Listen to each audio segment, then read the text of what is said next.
Everyone, this is David again, and welcome. We're going to have another out and about segment like we did last week. Remember how I was trying to catch butterflies? Well, here I am in my backyard this week, and I've been doing a bit of work. It's a hot day, and like most people, there's no end of jobs to do in your own backyard. Anyway, over here we've got this little garden. Got some of the finest species of weeds in the southern hemisphere right here in this garden. These, I don't know what these things are. Neil Fisher could probably tell us. But anyway, there's a nice little collection of them here.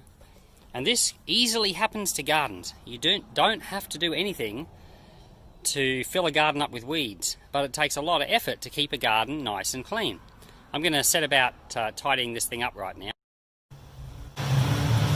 Well, I'm going to get rid of some of these weeds. There's some real beauties down here. And how many of you kids love weeding?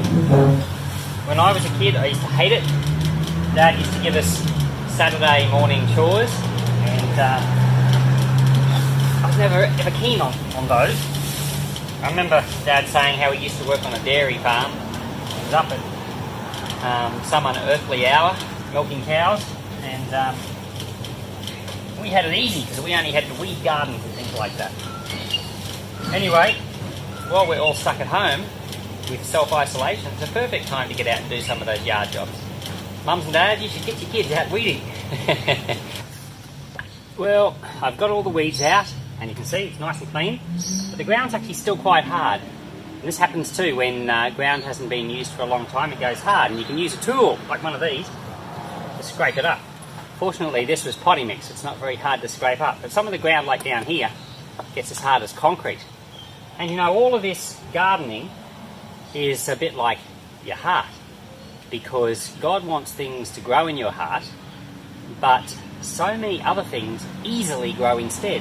Like the thing we want to grow, like we planted vegetables here a few months ago. We wanted certain things to grow, but because we didn't give them enough attention, they ended up not growing at all, and all these other things grew that we never even wanted to be there. We didn't plant them, but they just turned up mysteriously. And so, because we left it, we ended up with a whole pile of things we didn't want in our garden, and the things we did want are not there. And this is what happens with our hearts and the Lord, is there's things we want, but because we don't give proper attention to our hearts, they don't grow very well, and sometimes they go away. And when I was weeding this garden, I did not find a single one of the things we planted. I even found a tree, but we didn't plant that either. But I found a lot of weeds we didn't plant. And you'll find that in your heart, that things will appear in your heart that you do not know where they came from. Bad attitudes. And I can remember, especially as a child, having a bad attitude and wanting it to go away, but not wanting it to go away at the same time.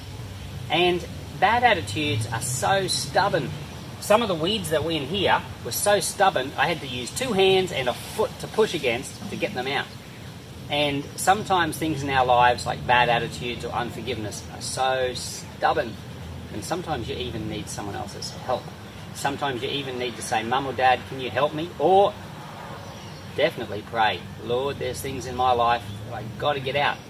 If you're going to be fruitful for Jesus, if you're going to get things to grow in your heart that you want, and if you're going to be fruitful as a Christian, you have to get rid of some of those other things. Otherwise, they choke out the good that's trying to grow.